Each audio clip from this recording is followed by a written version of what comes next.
Jadi Encik Liu sudah membaca cerpen berjudul Anjing. Dalam cerpen itu kalau kita perhatikan pada watak anak-anak dalam cerpen itu mengalami perubahan. Jadi apa-apa Ah, ah. ulasan yang anda lihat dalam dari aspek itu, perubahan pada watak anak-anak dalam cerpen? Ya, pada saya lah, watak anak-anak ni sebenarnya tidak begitu tertunjuk lah, tak ketara sangat. Sebab kita tak tahu apa gender dia orang, cuma kita tahu yang sulung tu 18, yang bongsu tu 7, dan antara dia yang 3 lagi tu memang anak-anak yang lain lah kan. Jadi perubahan lebih kepada sebenarnya watak utama lelaki garang tu kan. Jika nak dibandingkan dengan watak utama, watak anak-anak ni memang macam sampingan lah. Macam mana pun anak bongsu saya rasa lebih memainkan peranan dia sebab membawa anak anjing tu masuk ke dalam cerita ni ya. Selain itu anak sulung juga sebab menunjuk perubahan sikap dia terhadap apa dia lah. Itu yang saya nampak.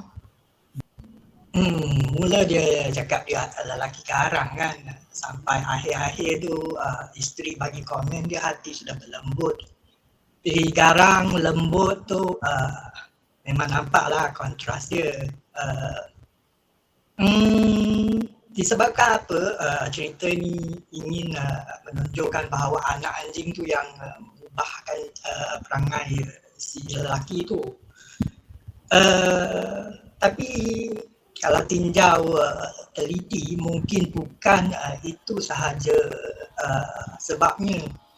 Mungkin juga lain-lain perkara yang tidak disebut dalam cerita ni, ataupun mungkin perubahan sikap anak-anaknya juga memain peranan. Kita tak tahu, kita bolehlah congak apa sebab dia terlalu banyak faktor-faktor yang boleh menyebabkan perubahan sikap seseorang. Okey, bila kita membaca sebuah cerpen,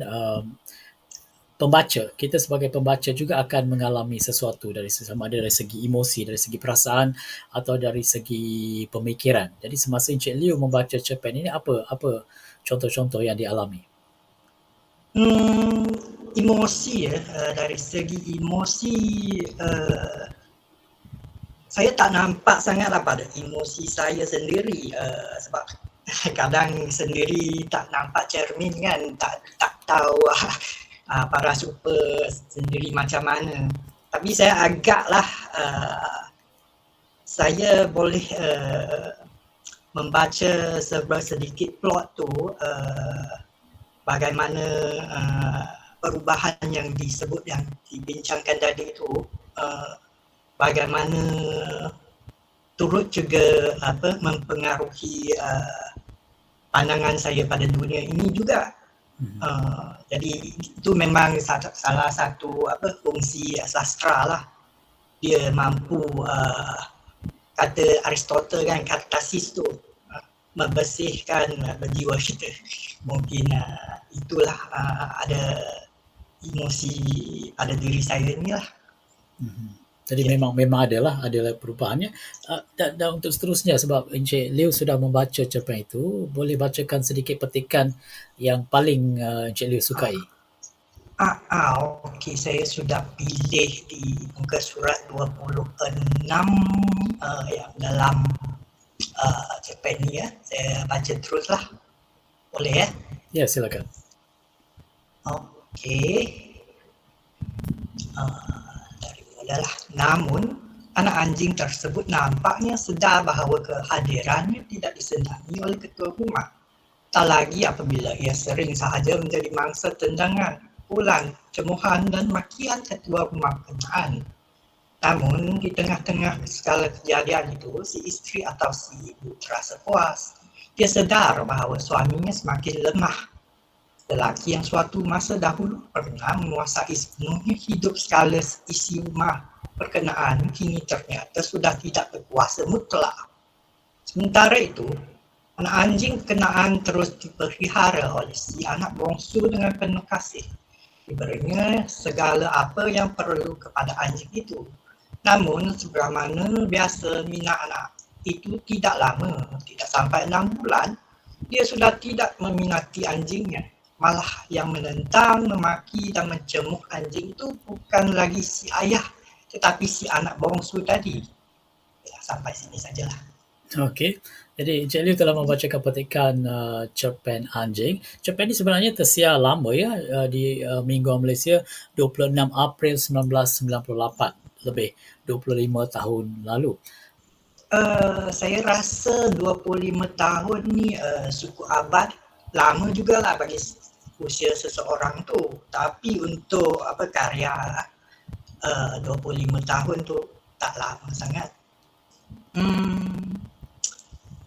Kita masih hidup dalam zaman yang serupa dengan apa yang diceritakan dalam cerpen tu.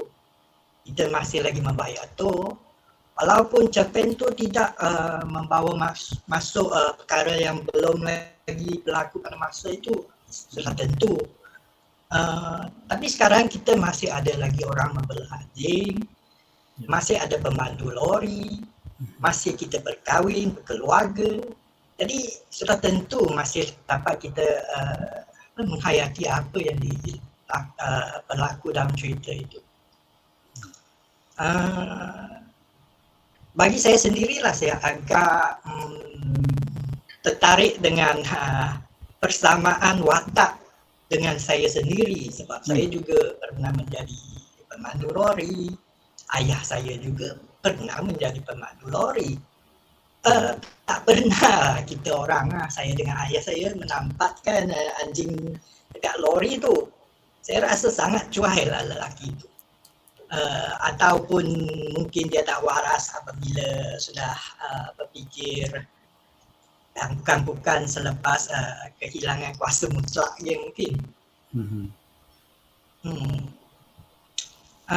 Jadi apa yang pendapat saya lah, memang ia masih signifikan lagi untuk masa kini. 25 tahun separuh usia saya lah, saya sekarang dekat 50. Jadi 25 tahun lalu memang saya muda lagi tu. Kalau saya rasa saya sama zaman dengan Cik Daya pun. Saya dilahirkan 70-an juga.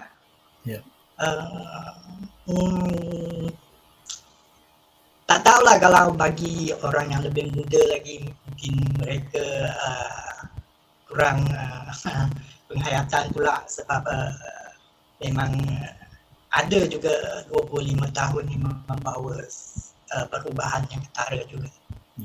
Itu pendapat saya. Okey, baik. Terima kasih Encik Liu kerana berkongsi.